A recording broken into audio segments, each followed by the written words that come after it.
السلام عليكم ورحمة الله. هذا موكب الرئيس القائد عدرو الزبيدي في شبوة، لحظة وصوله إلى شبوة، و...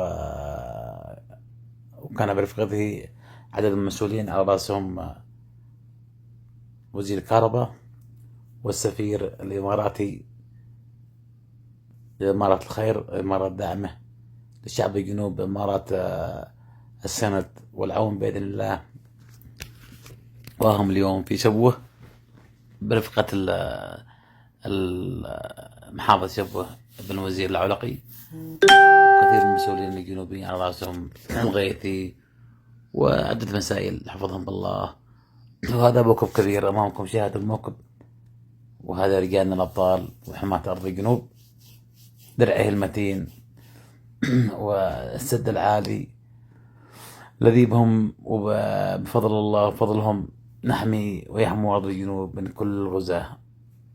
هذا هو موكب الرئيس في شبه التاريخ، شبه الأصالة، شبه العزة، شبه السموح الجنوبي، شبه الإرث التاريخي للشعب الجنوب.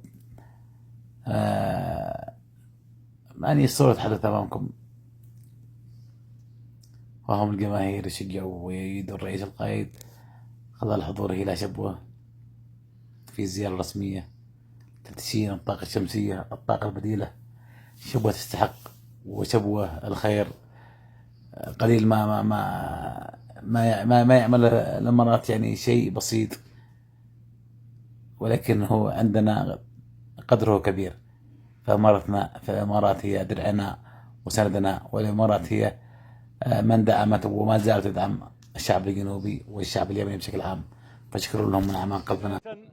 نهنئ كل أبناء يعني عدن وشبوة بهذا اليوم يعني المتميز، وكافة محافظات الجنوب والمحافظات المحررة على ما حصلوا عليه من خدمة كهرباء ويعني متميزة من دولة الإمارات العربية المتحدة بقيادة الشيخ محمد بن زايد حفظه الله ورعاه، وشعب الإمارات الكريم والأصيل.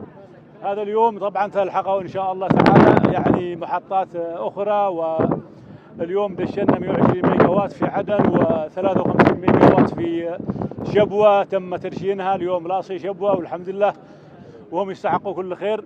عدن إن شاء الله تعالى من العام القادم سيخفف عنهم كل المعاناة الذي يعانوها بسبب الكهرباء ودرجة الحرارة، وأبناء عدن وكل أبناء الجنوب يستحقوا كل خير، وكل أبناء اليوم بشكل عام.